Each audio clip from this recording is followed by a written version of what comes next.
Madame, Monsieur, Ayorana, Marurui Totato Farerir, bienvenue dans ce nouveau numéro de votre magazine de la mer. Nous retrouvons le voilier bleu océan dans l'archipel des îles Marquises, au nord de Hivaoa, dans la baie de Anayapa. Ici, l'art de la pirogue se transmet avec fierté de génération en génération sur ce petit chantier familial. Et c'est à bord de l'une d'entre elles qu'une partie de pêche traditionnelle nous emmène dans la magnifique baie de Anayapa. Et comme toujours aux Marquises, le poisson est au rendez-vous. Regardez.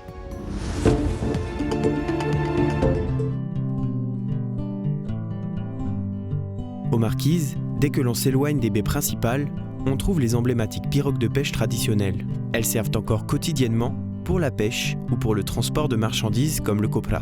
Sur l'île de Hivaoa, c'est de père en fils que la famille Kaimuko construit et répare ses pirogues depuis des générations. Cela fait quelques jours que Bernard rénove une pirogue qui arrive de la baie d'Anayapa, au nord de l'île.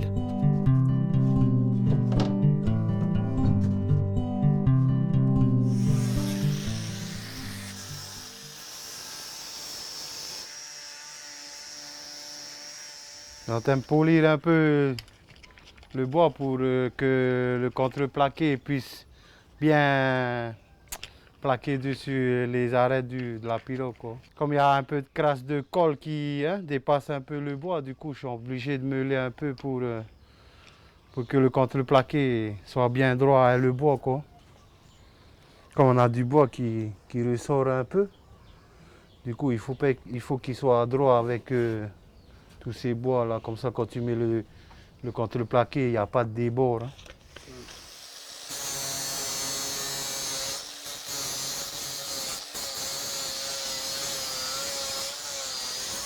Moi j'ai appris à préparer mes pirogues avec mon grand-père. Hein.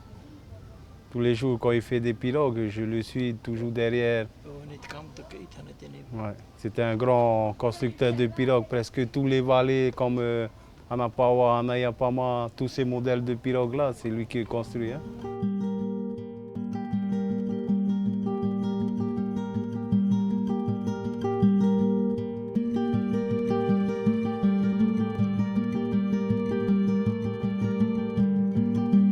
C'est pratique.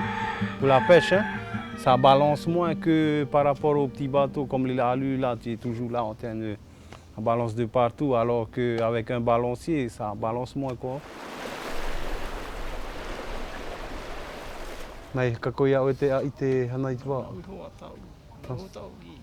C'est lui-même qui a eu son idée de faire les pirogues comme ça, ces modèles-là. Mais ouais, c'est une fierté pour lui. Hein.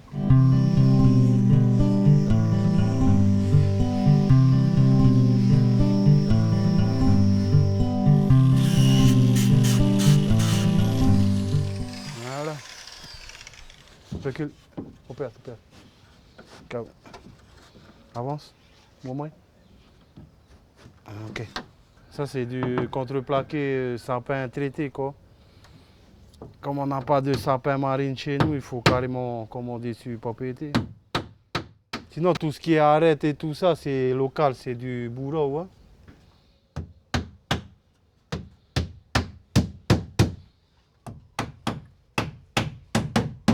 Okay.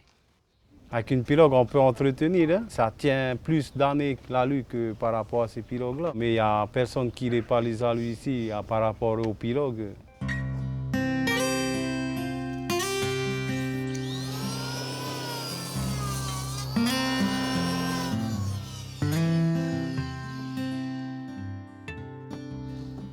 Okay.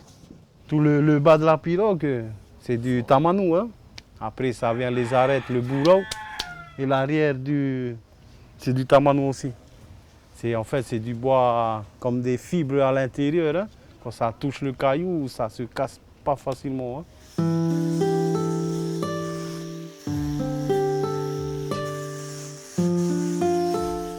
Alors, il faut penser avant.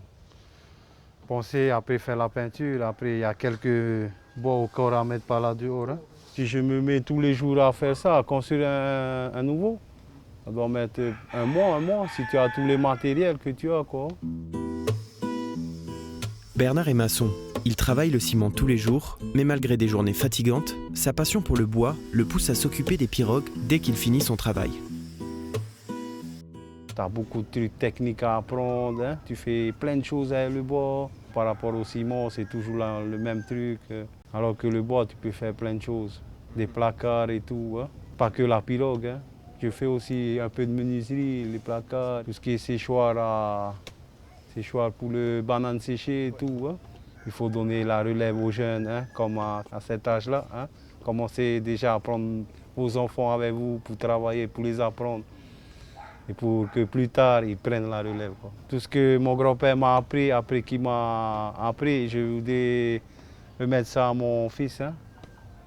Ce savoir-faire, hein. C'est important, c'est pour ne pas perdre notre culture, quoi. C'est un peu des anciens trucs comme ça, ça se perd et tout. Hein.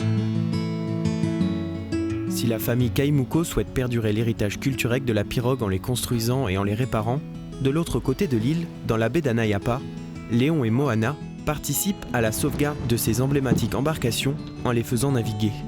Ces deux passionnés à la retraite sortent régulièrement pour une partie de pêche entre amis.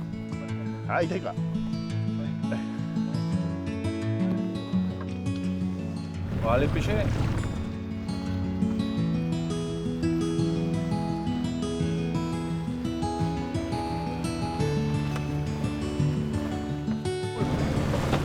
Donc on ne commence pas à pêcher les poissons les petits.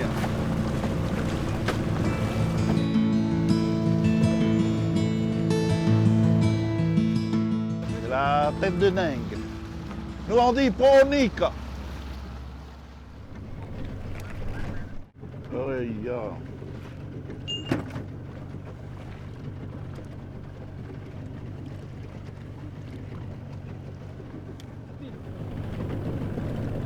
Il est tapé. Voilà, on a changé un peu de couleur. Hein? Il est prêt. Ça fait partie de la famille des loches. Ça, la préparation. Citron. Pur.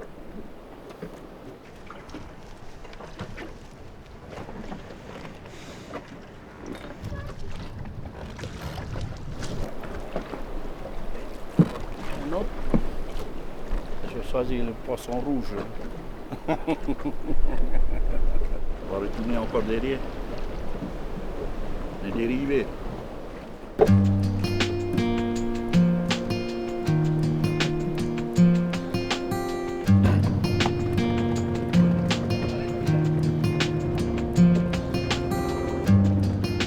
La pirogue de Léon a vu le jour dans le petit chantier de famille Kaimuko.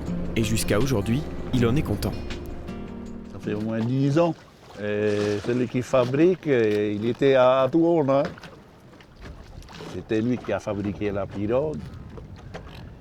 Et pour finir une pirogue, tu comptes 1 mois. Il y en a encore beaucoup. Et ici à Anayapa, c'est que les pirogues que tu vois là. Et on a encore dans les autres vallées. Pour moi, c'est quand tu vas pêcher, c'est stable. C'est pas comme le bateau, ça bouge trop. Moi, j'aime bien la pirogue. Ah, il y en a les poissons. Ça, c'est le trao. On est venu l'autre fois, en juillet, derrière le rocher là. On a pêché 1 heure, ça y est, la grande glacière, 150 litres.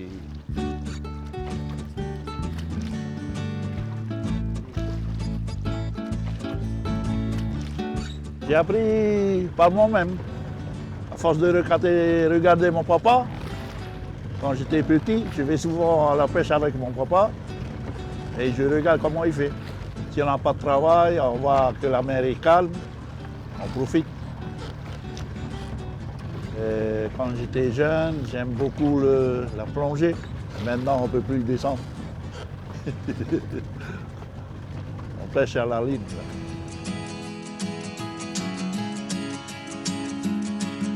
La plupart, ils n'ont pas le moyen pour aller pêcher.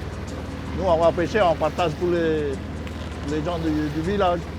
Alors les gens qui vendent les poissons ne sont pas contents.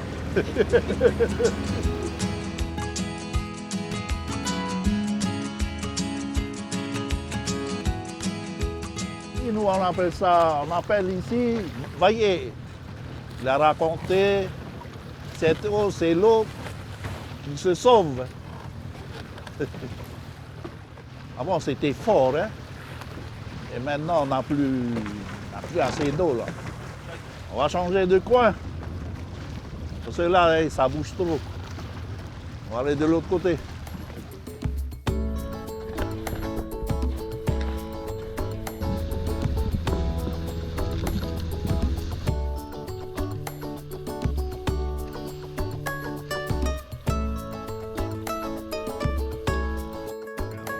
On va aller chercher du poisson. Les deux amis, à force de persévérance, ont fini par trouver l'endroit propice à une pêche miraculeuse.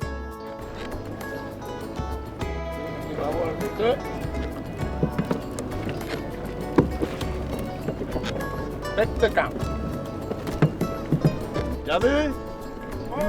Courant là?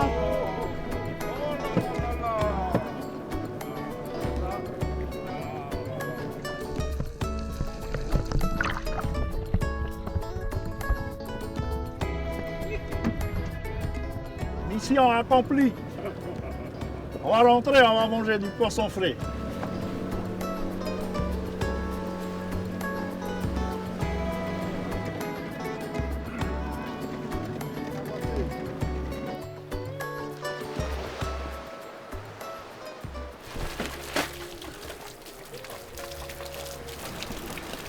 Ce poisson-là, c'est pour une semaine.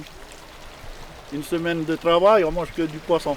C'est bien aussi de transmettre aux jeunes pour l'avenir. Nous, c'est bientôt la fin. Après, ça sera les jeunes. Espérons qu'il y aura des jeunes qui vont suivre ces méthodes de pêche là. La pirogue et la bonne humeur portent sûrement chance à ces deux passionnés qui, en plus de partager volontiers leurs poissons, souhaitent transmettre leurs connaissances sur la pêche aux générations à venir.